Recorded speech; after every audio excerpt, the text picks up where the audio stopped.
Hello friend, कैसे आप लोग। स्वागत है आप लोग को हमारे नए यूट्यूब चैनल पे। आज मैं लेके आई हूँ मेथी की मठरी। वैसे तो मेथी से आप मेथी आलू खाए होंगे, मेथी की सब्जी खाए होंगे, मेथी के पराठे खाए होंगे, पर मेथी की मठरी बना के खाइए। ये बहुत टेस्टी बनता है और बहुत बहुत अच्छा लगता है। बहुत खाने में स्वाद बनता है और बहुत बहुत अच्छे बनते हैं। बस कुछ चीज़ों का ध्यान रखना है, बहुत अच्छा बनता है। तो चलिए, मैं लेके आई हूँ आप लोगों के लिए मेथी की मठरी, जो बहुत बहुत अच्छा बनता है। तो हमें लेनी है मेथी। आप जितना चाहो बना सकते हो, मैं थोड़ा सा ही बस बना रही हूँ क्योंकि मेरे घर में ज़्यादा मैं ही पसंद करती हूँ मठरी वगैरह। तो आपको फ्रेश मेथी लेनी है, ताज़ी मेथी। इसको अच्छे से वॉश कर लेना है। मेथी की तो वैसे डंठल हटा देना है, हमें बस पत्ते पत्ते ही लेने हैं, लेकिन उसको अच्छे से वॉश कर देना है और अच्छे से वॉश करके उसे सूखे कपड़े पे फैला देना है, क्योंकि उसमें जो जितना भी मॉइस्चराइज़र होता है ना, वो निकल जाए, उसके पानी पूरा वो कॉटन के कपड़े अब्जॉर्ब कर ले। तो उसमें पानी बिल्कुल नहीं होना चाहिए। तो उसे हमें सूखे कपड़े पे फैला देना है।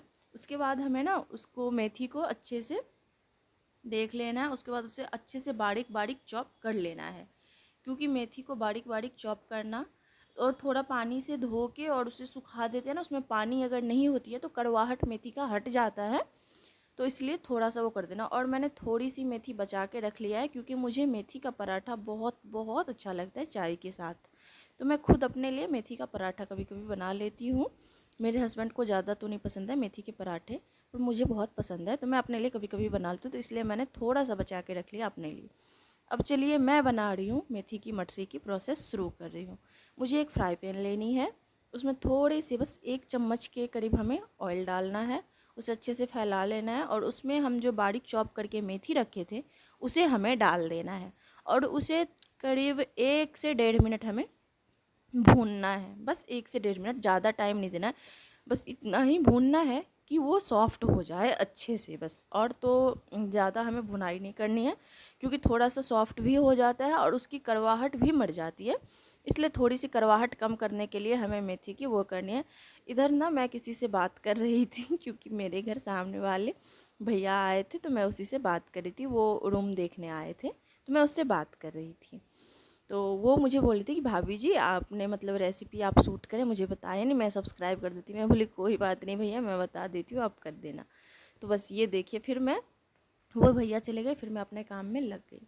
फिर मैं बना रही थी जो मेथी की मटरी। तो मैं अब ये तो कर ले, मैं मेथी को तो अच्छे से भून के रख दी है। अब मैं डो लगा रही हूँ, जिसमें मुझे लेना है आटा 1 कटोरे के करीब। उसमें हमें थोड़ा सा सूजी डालना है। बड़े चम्मच से अगर लेना है आपको तो 2 चम्मच लेना, छोटे से लेना है तो 4 चम्मच लेना। इसके बाद इसमें हमें जो डालना है वो हम दिखा रहे हैं। आटे में हमें सूजी मिक्स करना है। अगर आप चाहे तो बेसन भी मिक्स कर सकते हैं थोड़ा सा, पर मैं सूजी से बना रही हूँ क्योंकि थोड़ा सा क्रिस्पी बनता है। फिर उसमें हमें डालना है 1 चम्मच के करीब जीरा, 1 चम्मच के करीब अजवाइन जो हाथों से क्रश करके, और 2 चम्मच हमें सफ़ेद तिल डालनी है। सफ़ेद तिल डालने से ना थोड़ी सौंधी सी बनती है और ज़्यादा अच्छा लगता है खाने में। तो सफ़ेद तिल हम डालते हैं इसमें, क्योंकि मठरी वगैरह में सफ़ेद तिल बहुत अच्छा रहता है।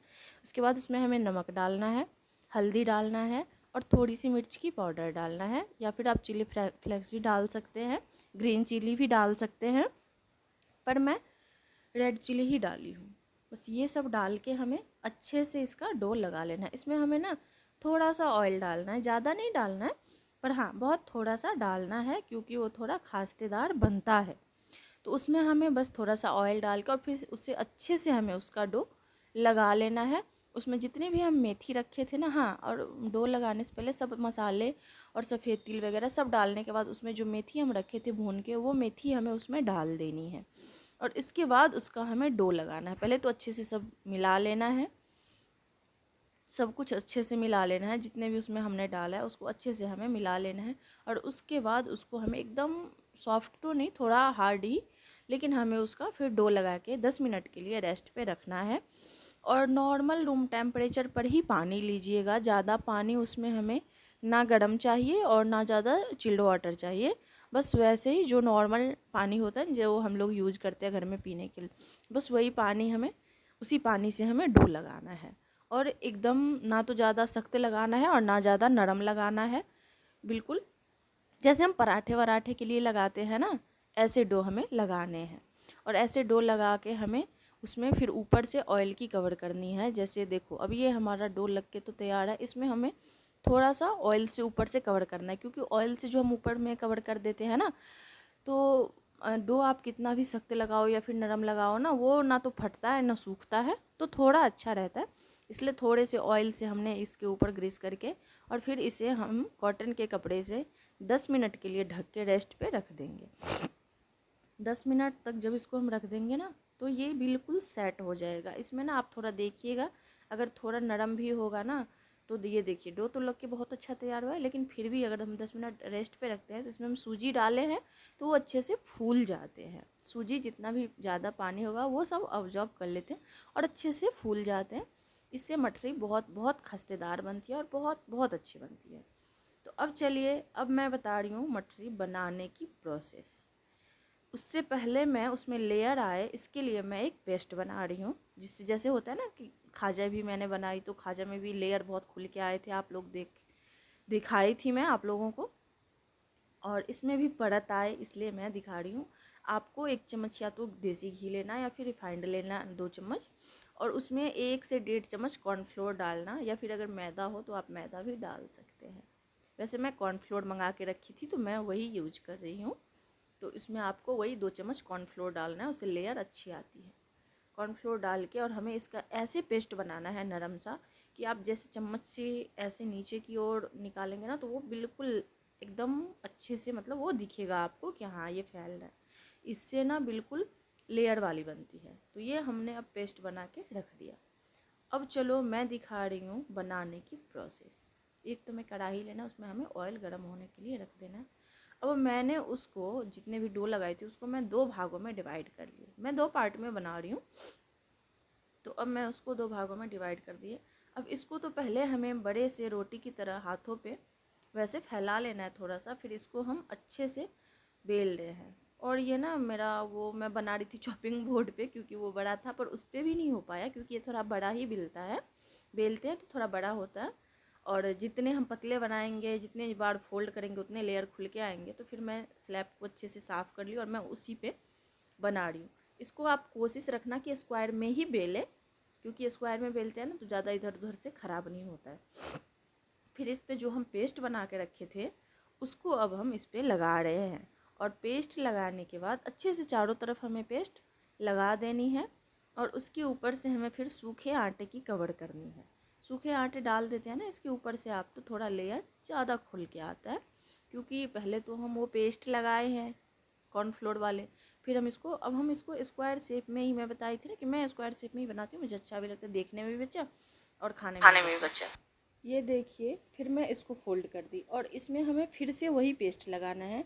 इस प्रोसेस को हमें कम से कम 2 से 3 बार, तीन बार तो ज़रूर ही करना है, क्योंकि खुल के लेयर आते हैं, खुल के परत आते हैं। इसको हमने देखिए फिर से हमने स्क्वायर शेप में ही फोल्ड कर लिया इसको, और जितने बार हमने फोल्ड किया उतने बार हमने वो पेस्ट लगा के सूखा आटा डाला है। इसको फिर हमने फैला लिया, ये देखो, और फिर से हम इसको स्क्वायर शेप में ही फोल्ड कर रहे हैं, और हर जगह से वो पेस्ट और उसके ऊपर सूखे आटे डाल के हम इसको फैला रहे हैं, और फिर से हम इसको स्क्वायर शेप में ही करेंगे। अगर आपको लग रहा हो कि सूखे आटे से बराबर ये अच्छे से मतलब फैल नहीं रहा है, तो थोड़ा सा ऑयल लगा लो।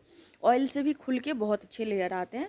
ऑयल लगा दो और उसको अच्छे से फैला दो, और उसके ऊपर सूखे आटे से ग्रीस कर दो इसको। फिर हम देखो, फिर उसी प्रोसेस में हम फोल्ड कर रहे हैं। मैं बताई थी ना, इस प्रोसेस को हमें 2 से 3 बार करना है, क्योंकि खुल के लेयर आते हैं। वैसे मैं 3 बार करी थी, आप 2 बार भी कर सकते हो, 3 बार भी कर सकते हो, 4 बार भी कर सकते हो, जितना करोगे उतना लेयर आएगा, इसमें कोई दिक्कत नहीं। इसको अब देखो, अब तो मैं इसको फिर से वही कर लिया मैंने, तो 2 बार तो मैंने कर लिया, ये तीसरी बार है हमारी। अब फिर से हम इसको उसी प्रोसेस में फोल्ड करेंगे, और वही पेस्ट वही हम फिर से दोबारा लगा के इस पर फिर सूखे आटे से हम इसे कवर करेंगे और अच्छे से इसको फोल्ड कर देंगे। सूखा आटा डालने से ना थोड़ा खुल के लेयर आते हैं। तो इसको अब देखो, अब मैंने इसको ऐसे करके फोल्ड कर लिया, बिल्कुल स्क्वायर में और लंबे में। फिर इसको आपको अच्छे से बेल लेना है, ना ज़्यादा मोटा रखना ना ज़्यादा पतला रखना है, और अच्छे से इसको कर लेना है। अच्छे से इसको फैला के पतले से बेल लेना है, हल्के हाथों से बेलना है, ज़्यादा टाइट हाथों से मत बेलना, क्योंकि इसके लेयर चिपक जाते हैं। फिर इसको देखिए ना, तो ज़्यादा हमें कुछ हाई रखना है, ऑयल गर्म तो होनी चाहिए पर थोड़ा नॉर्मल ही होनी चाहिए, क्योंकि खुल के लेयर आती है। अब इसमें हमें डाल देनी है सारी मठरी जितनी भी थी, और गैस की फ्लेम बिल्कुल लो कर देना है। और इसे करीब करीब हमें 4 से 5 मिनट हमें एक बैच को बनाने में लग जाती हैं, जो अच्छा बनता है, खुल के लेयर आते हैं। अब ये देखो ये कितने अच्छे खुल के लेयर आए हैं। 4 से 5 मिनट हमें लगा था इसको बनाने में, फिर ये अच्छा बन के तैयार होता है। ये फिर से हम एक बैच बना रहे हैं। ये बहुत बहुत अच्छा बनता है, मैं बताई थी ना, खाने में तो बहुत ही स्वाद बनता है, बहुत अच्छा बनता है। और ये मठरी बना के आप 1 महीने के लिए भी स्टोर करके रख सकते हैं, ये महीना भर भी ख़राब नहीं होता है। और मैं बना ही रही थी तब तक मैं आप लोगों को सोची दिखाती हूँ। ये देखो कितने खुल के लेयर आए हैं, और एकदम लग नहीं रहा है कि आप गेहूं के आटे से बनाए हो। गेहूं के आटे से बनाए तो हेल्दी भी होता है, वैसे मैदा तो लोग खा लेते हैं पर इतना अच्छा नहीं होता, पर गेहूं के आटे बिल्कुल हेल्दी होती है।